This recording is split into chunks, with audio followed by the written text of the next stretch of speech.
so to continue on from the last thing that we just watched, uh, the whole this whole thing about closing your account is apparently due to an EU regulation. Japanese, and American companies are making changes based on Euro Asia demands, I guess. But then that makes sense to where like it's didn't the Stop Killing Games things start in the Euro courts? I don't know.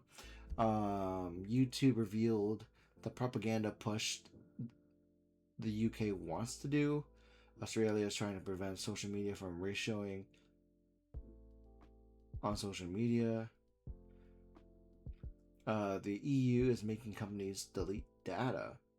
Okay.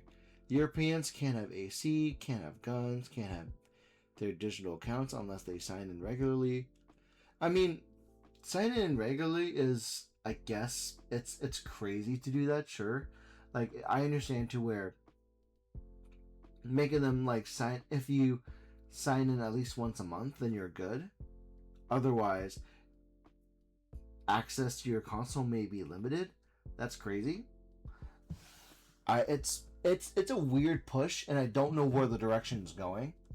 I see a situation where, hey, I'm convinced it's a one. I'm wondering if this kind of scare is a way to like scare people into using their devices, to like scare them. Hey, you don't want to lose access to this, right? So you better start using it.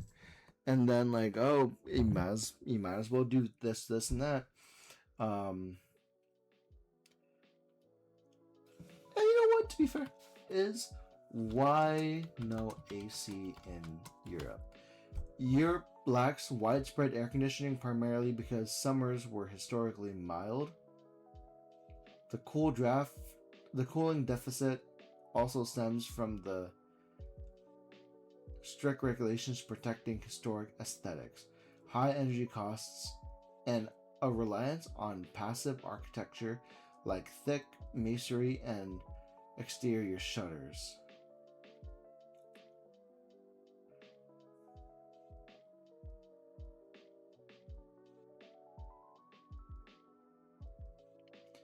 Okay, the fact that AC, it's can have their digital accounts unless they sign the regular. I don't know where this is coming from. This sounds like an American, like bringing this up.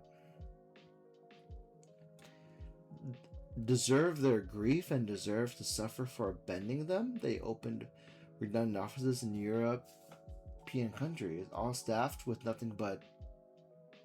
Oh god. Somebody's incredibly angry. Huh.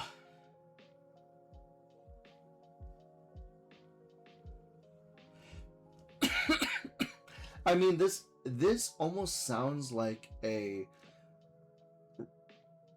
This sounds like a push that's related to like PlayStation's push for live service. I think, yeah, because like, how else would you play live service games if you're not regularly accessing your account, right? And this is supposed to scare people, I guess, into like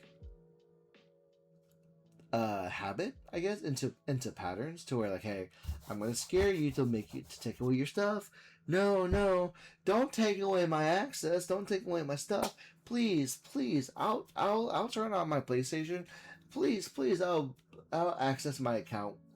I'll turn on my PlayStation. Please don't take my stuff away. Don't take my stuff away. I can see that. All they do is God. This entire sentence turns me off. I don't know why. It just kind of turns me off. Buy a PC and use Steam. It's way cheaper on the long run. You're not wrong, but also it's getting more expensive because of the parts you need for a PC. But anyways, like this is what I saw first too. First, a lot of PC owners. This is the first main thing I saw. A lot of PC owners are becoming interested in jailbreaking their consoles after Sony announced it would stop releasing new PlayStation games on physical discs.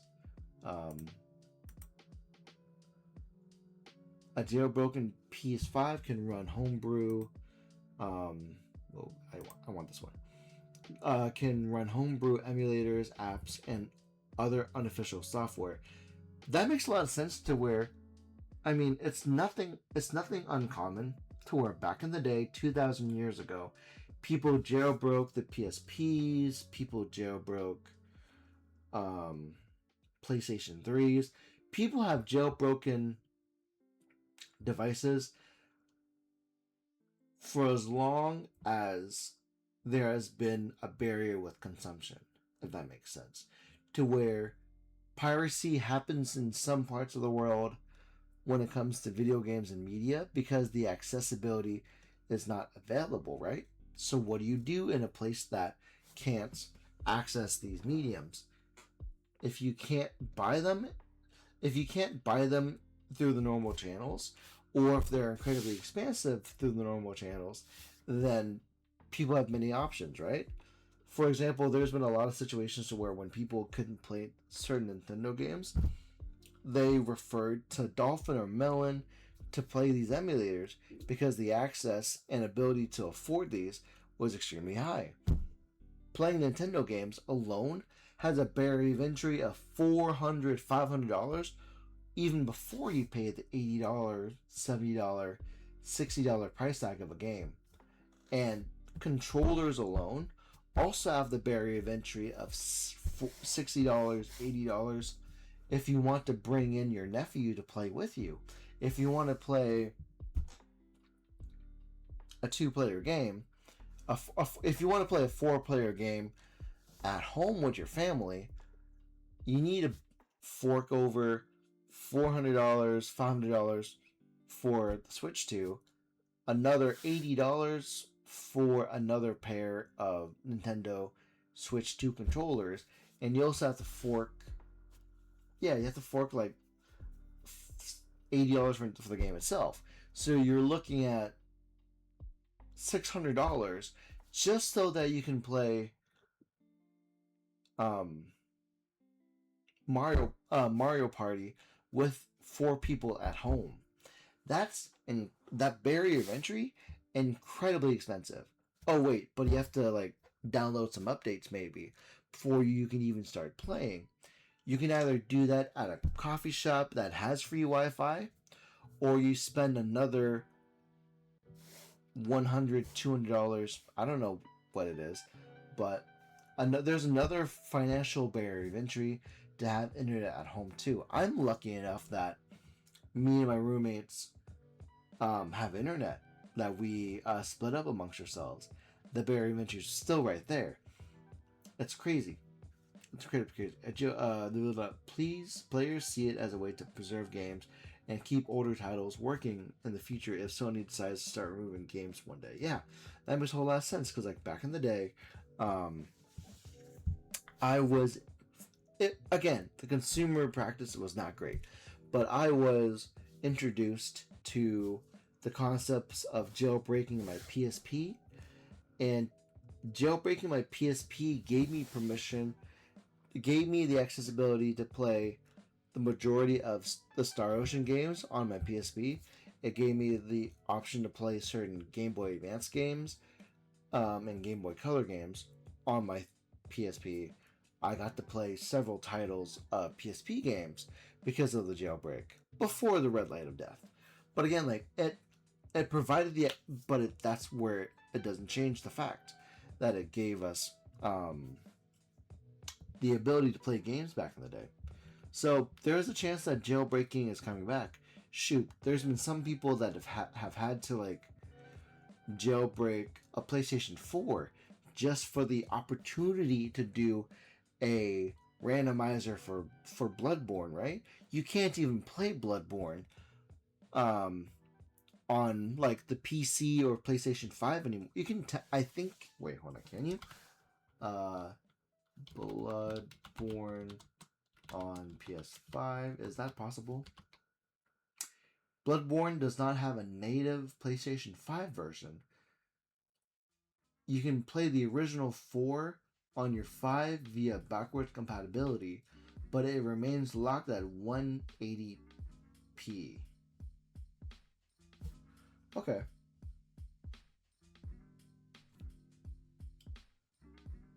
Yeah, so you have to like that's the thing. Even like even having the option. Hold on.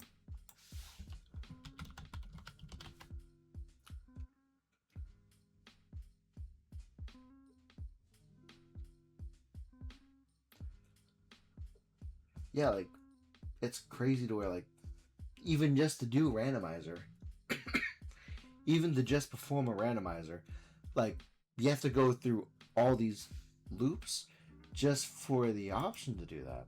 So the option of gaming has been incredibly wide and narrow. Um, yeah, yeah, piracy is a huge thing. Um, since they want to go all digital, this is the best way to go for console gaming is hacking it and playing other emulators. Especially since the PS5 can run Linux and do a lot more gaming stuff than standard OS. Interesting.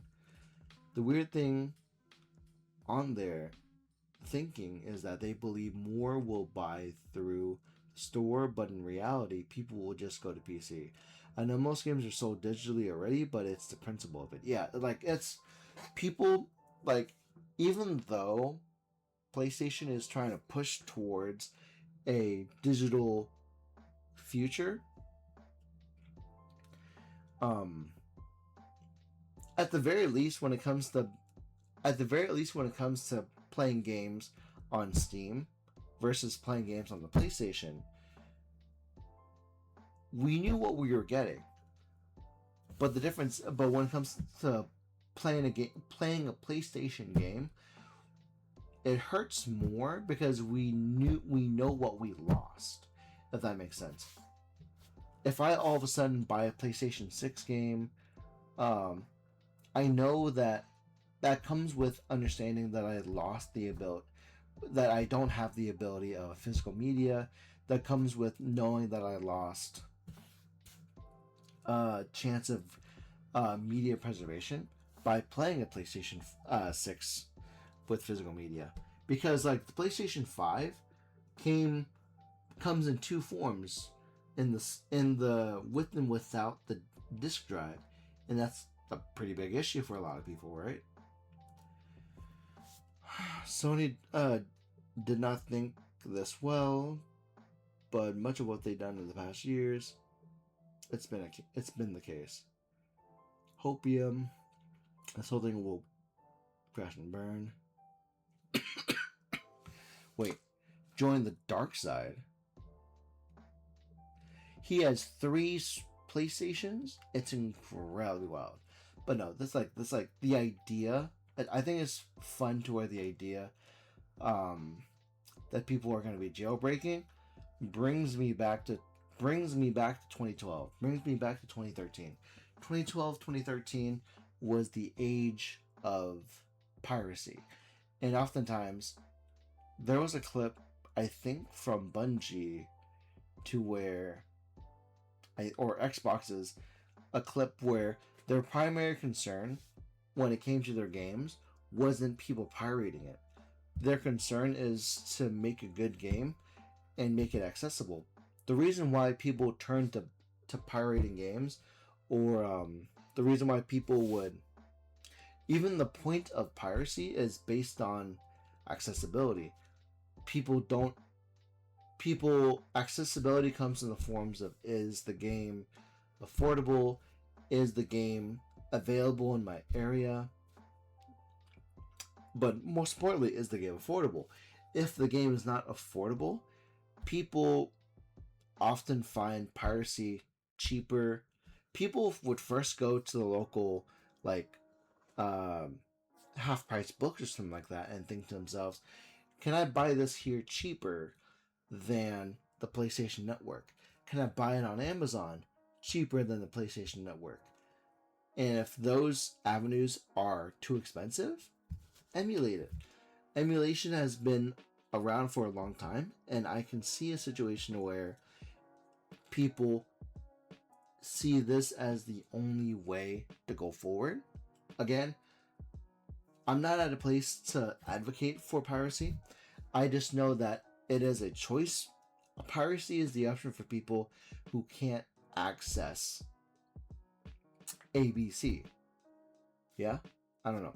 I don't know what the point is, but it is interesting, and it is pretty eye opening to where that this shows a concern, and I don't know if Sony's gonna address it because they've been roasted the past week. They've people have been cooking their people have been dogging on them for the past week, and I can only hope um, good change comes out of it. I'm not sure.